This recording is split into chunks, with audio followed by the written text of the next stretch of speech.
that a lot of things that we want to do, a lot of places we would like to go, a lot of things we would like to experience, and we just stop at but, and we build a case. In fact, I was reading something the other day that talked about but. It says but is an argument for our limitations, and when we argue for our limitations, we get to keep them. See, but will cause you to procrastinate, but will cause you to hide out behind fear, but will cause you to come up with all type of excuses that you can validate your inaction and not acting on your dream. And right now, more than ever, people need to look for ways to live their dream. People need to look for ways to make it on their own. There is no such thing as job security. There's no such thing as a storm-proof or tragic-proof life. There are no guarantees today, ladies and gentlemen. The illusion is gone. There was a time when we graduated from high school, you were told, go to college and get out, and you go and work for a corporation for 30 or 40 years. They'll give you a gold watch and you'll retire. Special announcement, that day is gone. That day is gone, never to return again.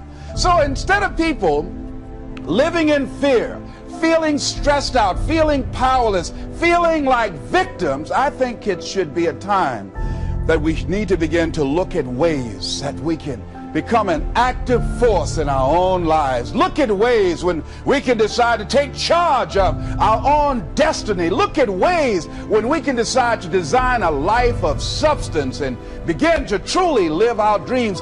And it's time for people to decide, I'm ready to get on with my life. Shake somebody's hand on your right and left. A guy named Bob May said this, don't let nobody turn you around. Do that right quick.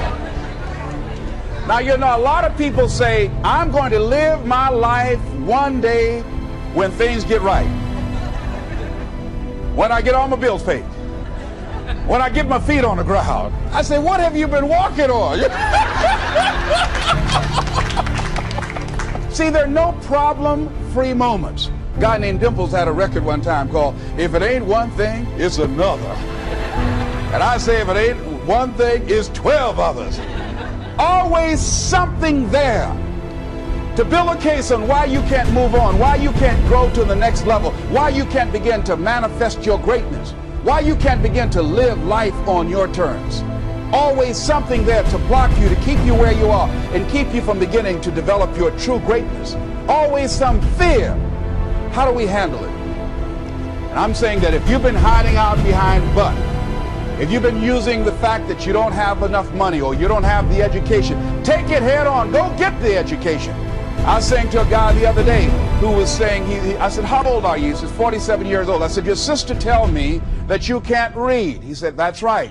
I said, why? Well, you know, I didn't go to school. I said, excuse me, how old are you? I'm 47. 47? Yes. And you can't read or write? Yes. Have you ever heard of adult school, adult education? Have you decided that you should learn how to read to begin to expand your world? Why are you using that as a racket? Why don't you decide now that you're going to expand your world, that if other people can learn, you could learn too? Well, it's hard for me. Have you been and sit in a class yet? Have you signed up yet? No, I haven't. See, a lot of people say no, ladies and gentlemen, to things, and they don't even know what they're saying no to. They haven't even challenged themselves. He hasn't even gone to sit into a class and say, teach me how to read. Instead, it's been easier for him to go through life, he thinks, trying to play a whole con game, pretending he knows how to do something that he doesn't know how to do. And you know what? Most of us go through life like that. Most of us go through life pretending that we're satisfied where we are, pretending that everything is okay, pretending that we don't have any special goals or ambitions or desires, when really deep down inside we do really want more. But if you look at our behavior, judge based upon what we do, that really will tell you some true stories about people, because you have to judge a tree by the fruit it bears, not the fruit that it talks about. See, a lot of people pretend that they want more out of life. But all you have to do is watch their actions. That will tell you something.